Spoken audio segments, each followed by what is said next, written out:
तो देवेंद्र फडणवीस के इस्तीफे के बाद महाराष्ट्र में सियासी ड्रामा चल रहा था महाराष्ट्र में तकरीबन खत्म हो गया। और अभी अभी जो बड़ी खबर आई है वो ये है कि महाराष्ट्र अघाड़ी इत्तेहाद यानी जो शिवसेना, एनसीपी और कांग्रेस का इत्तेहाद बना है उसके लिए उद्धव ठाकरे को लीडर मुंतखब कर लिया गया है, लीडर चुना गया है।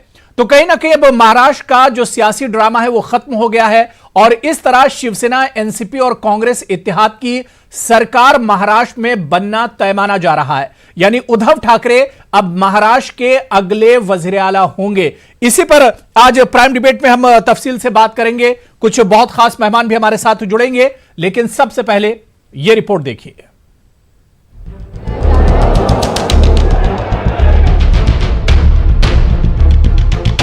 अजित दादा हमारे साथ हैं। महाराष्ट्र में आज दिन भर सियासी ड्रामा जारी रहा। सुप्रीम कोर्ट का अहम फैसला आते ही अजित पवार ने नायब वजीर आला के ओहदे से इस्तीफे का ऐलान कर दिया। अजित पवार के इस्तीफे के ऐलान के बाद जैसे महाराष्ट्र की सियासत में एक बार फिर उबाल आ गया। सियासी गलियारों में बयानबाजियों का दौर जारी हो गया। इस खबर के कुछ ही देर बाद वजीर आला देवेंद्र फडणवीस ने प्रेस कॉन्फ्रेंस की और वजीर आला की कुर्सी छोड़ने का ऐलान किया। यानी फडणवीस महज 80 घंटे ही महाराष्ट्र के वजीर आला रहे। तीन पार्टियां एक साथ चर्चा करते करते 10 दिन से ज्यादा समय निकल गया, लेकिन ये कॉमन मिनिमम प्रोग्राम भी अपना तय नहीं कर पाए। इसका कारण यह था कि इनका कॉमन मैक्सिमम प्रोग्राम एक ही था, भारतीय जनता पार्टी को हटाना और सत्ता पाना। और इसलिए ये सारे लोग एकत्रित आकर,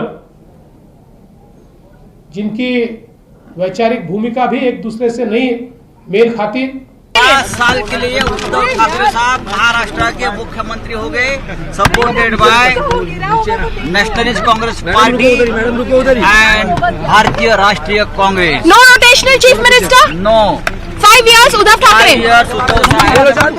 देवेंद्र फडणवीस ने महाराष्ट्र के वजीर आला के ओहदे से इस्तीफा देने का ऐलान तो किया ही, साथ ही उन्होंने प्रेस कॉन्फ्रेंस में बनने वाली नई हुकूमत के लिए नेक ख्वाहिशात का भी इजहार किया। इस तरह अब उद्धव ठाकरे का महाराष्ट्र का नया वजीर आला बनना तय माना जा रहा है। कल ही शिवसेना, एनसीपी और कांग्रेस ने अपने खेमे में 162 अरकान असेंबली होने का दावा किया था। 24 अक्टूबर को महाराष्ट्र के नतायज आने के बाद अब क्या महाराष्ट्र के लोगों को एक मजबूत सरकार मिलेगी, ये देखना अहम होगा। Bureau report, news 18 Urdu.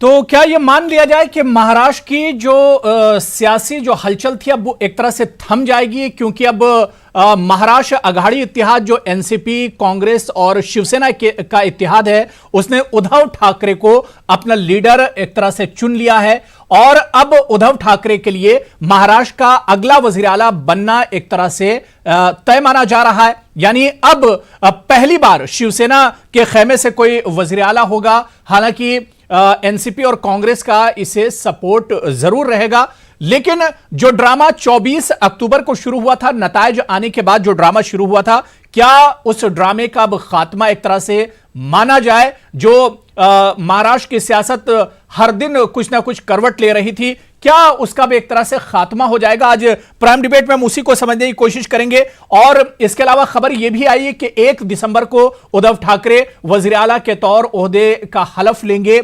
सवाल यह उठ रहा है, देवेंद्र फडणवीस ने भी आज अपनी प्रेस कॉन्फ्रेंस में कहा कि 3 पार्टियों का यह इत्तेहाद है, यह अलायंस है, यह बहुत दिन टिकेगा नहीं, यह सरकार बहुत ज्यादा नहीं चलने वाली है। बीजेपी इससे पहले भी इस तरह की बातें करती रही है। इसी पर आज हम चर्चा करेंगे कि आखिर क्या महाराष्ट्र को एक मजबूत सरकार मिलेगी? क्या यह इत्तेहाद की सरकार है? क्या यह चल पाएगी? क्या आवाम की उम्मीदों पर खरी उतरेगी? इसी पर हम प्राइम डिबेट में बात करेंगे। बहुत खास मेहमान भी मेरे साथ जुड़े हुए हैं। बहुत जल्दी अपने मेहमानों का आपसे तारुफ करा देता हूं। मेरे साथ सुभाष